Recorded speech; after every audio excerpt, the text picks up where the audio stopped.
কাঁচের বোতলের ওপর এরকম সুন্দর বহু আর্ট আমি কি করে করলাম তারই টিউটোরিয়াল আজকে শেয়ার করব। তো চলো দেখে নেওয়া যাক যে এই কাজটা করার জন্য কি কি লাগছে।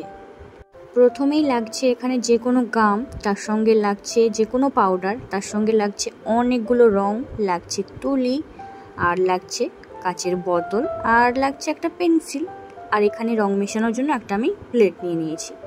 তো চলো শুরু করা যাক। এই পুচকি প্লেটটার মধ্যে আমি প্রথমেই নিয়ে নিচ্ছি গাম। আমি এখানে ফেভিকল নিয়েছি, তোমরা যে কোনো গাম নিতে পারো।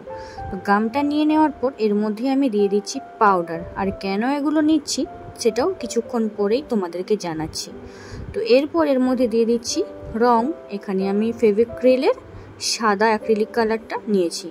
তো আমার যতটুকু লাগবে ততটুকু রং নিয়ে নিলাম। এখন এগুলোকে ভালো করে মিশিয়ে নেব। তোমরা চাইলে এটাকে তুলির সাহায্যেও মেশাতে পারো, বাট আমার এটা হাত দিয়ে মেশাতেই বেশি ভালো লাগে, তাই আমি হাতের সাহায্যে ভালো করে মিশিয়ে নিচ্ছি। এরপর কাজ শুরু করব। আর হ্যাঁ, এখন বলি যে আমি কেন এখানে গাম আর পাউডার মেশালাম।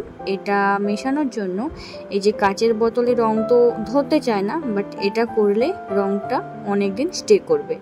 তো এখন চলো বোতলটাকে রং করে নেওয়া যাক। তো এরকম একটা স্পঞ্জের আমি কি বলে এটাকে জানি না, তো এটা আমি কিনেছি, বাট কি জানি না, এটা দিয়ে আমি করে নিচ্ছি রং। তো তোমরা চাইলে এখানে নর্মাল স্পঞ্জও ইউজ করতে পারো যদি এটা না থাকে। তো আমি ভালো করে বোতলের গায়ে tap tap tap tap tap tap করে নিচ্ছি, আর এটা করতে সত্যি অনেক সুন্দর লাগছিল। তো প্রথম কোটটা হয়ে যাওয়ার পর এটাকে আমি রোদে দিয়ে দিয়েছি শুকোনোর জন্য। তো রংটা শুকিয়ে যাওয়ার পরে এখানে আমি করব এবার বিভিন্ন রং দিয়ে একটু গোল গোল টাইপের করে নেব।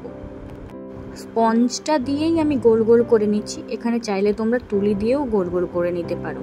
তো এখানে আমি পিঙ্ক কালার নিয়েছি, পিঙ্ক কালারের সঙ্গে একটু হোয়াইট কালার মিশিয়ে একটু ডার্ক কালারটাকে একটু লাইট কালার করে নিয়েছি। তারপর এরকম মানে মাঝে মাঝে ফাঁকা ফাঁকা করে করে আমি গোল গোলগুলো দিয়ে দিচ্ছি। সবই একই সাইজের নয়, একটু বড় ছোট যেরকম পেরেছি আর কি করে নিয়েছি আমার মতো করে। তো আর যে ফাঁকা জায়গাগুলো আছে এখানে আমি ইউজ করছি অরেঞ্জ কালার, মানে কমলা রং। এখানেও আমি কমলা রঙের সঙ্গে একটু সাদা রং মিশিয়ে নিয়েছি। নিয়ে তারপরে এখানে আমি এই ফাঁকা জায়গাগুলোকে এই রংটা দিয়ে ভরিয়ে নিচ্ছি। এরকম কাঁচের বোতল সবার ঘরে এক আধটা তো থাকেই। তো এই কাঁচের বোতলগুলোকে ফেলে না রেখে এভাবে সুন্দর করে সাজিয়ে রাখতে পারো। এর মধ্যে চাইলে মানি প্ল্যান্টের গাছ লাগাতে পারো, বা এটাকে ফ্লাওয়ার ভাস হিসেবে ইউজ করতে পারো। যেভাবে চাও এটাকে ইউজ করতে পারো। এই কালারটা করে নেওয়ার পর আমি এটাকে একটু রোদে শুকিয়ে নিচ্ছি যাতে তাড়াতাড়ি রংটা শুকিয়ে যায়। এরপরে তোমরা করতে পারো একটা পেন্সিল দিয়ে প্রথমে এঁকে নিতে পারো, কিন্তু আমি জাস্ট দেখানোর জন্যই করেছিলাম, কিন্তু আমি তুলি দিয়েই এঁকেছি। তো প্রথমেই আমি নিয়ে নিয়েছি তুলিটা হচ্ছে 000 তুলি। তো তুলি দিয়ে আমি এখানে একটা পাতা এঁকে নিচ্ছি আর কি। সবুজ কালারের সঙ্গে সাদা কালার, ডিপ সবুজ কালারের সঙ্গে সাদা মিশিয়ে একটু হালকা করে নিয়ে পাতা এঁকে নিচ্ছি। তোমরা চাইলে তোমাদের পছন্দ মতো ডিজাইন এখানে করতেই পারো। তো আমার এটাই মনে হলো করলে ভালো লাগবে, তাই জন্য আমি এটা করে নিচ্ছি যে অনেকগুলো করে পাতা এঁকে নিচ্ছি একটা ডালের ওপরে। এরপর পাতাগুলোকে আমি ভরাট করে নেব। আর এই পাতাগুলো আঁকার জন্য আমি 000 তুলি ইউজ করেছি, আর পাতাগুলো ভরাট করার জন্য আমি এখানে রাউন্ড তুলি ইউজ করেছি, জিরো রাউন্ড তুলি ইউজ করেছি। তো এটাকে ভালো করে এই পাতাগুলোকে ভরাট করে নিচ্ছি, আর এভাবে সবগুলো পাতাই ভরাট করে নিচ্ছি। আর এরকম আমি আরও দুটো পাতা এঁকেছি, দুটো পাতা শিরা এঁকেছি আর কি দুদিকে। দেখো এটা তো কমপ্লিট হয়ে গেছে, দেখো এখন দেখতে কতটা সুন্দর লাগছে। চলো বাকিগুলো করে নেওয়া যাক।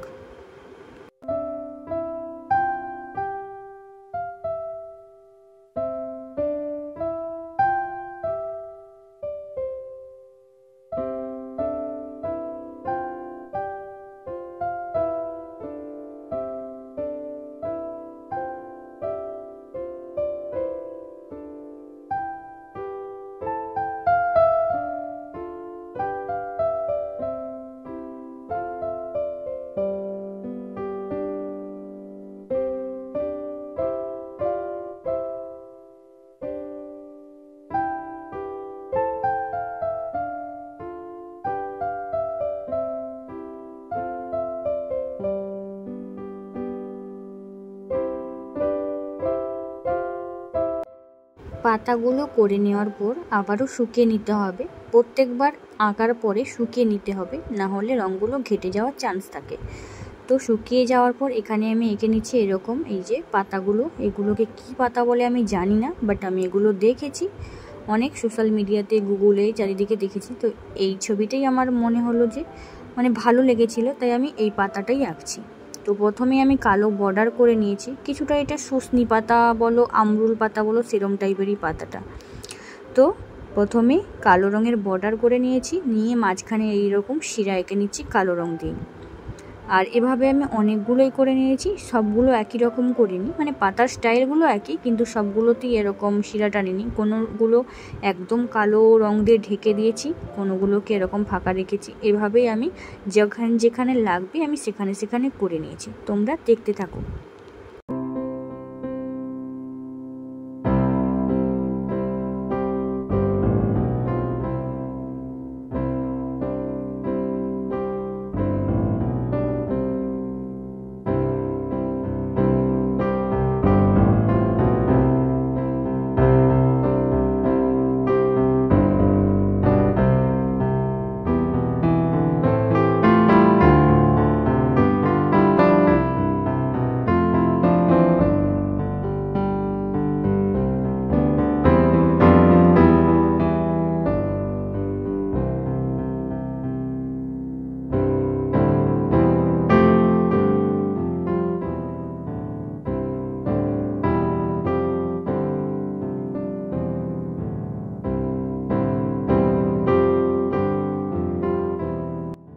ফাইনালি আমার আঁকা কমপ্লিট। এখন আমি এটাকে ভালো করে রোদে শুকিয়ে নিয়েছি, আর দেখো এটা দেখতে কতটা সুন্দর লাগছে। এটা কিন্তু তোমরা বাড়িতে সাজিয়ে রাখতেই পারো। ভিডিওটা তোমাদের কেমন লাগলো অবশ্যই জানিও। আর যদি তোমরা চ্যানেলে নতুন হও তো আমার চ্যানেলটাকে সাবস্ক্রাইব করে দিও। আর যদি ফেসবুক থেকে দেখে থাকো তাহলে ফেসবুকে ফলো করে নিও। আর সবাই খুব ভালো থেকো। আবার নতুন কোনো ইন্টারেস্টিং ভিডিও নিয়ে চলে আসবো খুবই তাড়াতাড়ি। টাটা।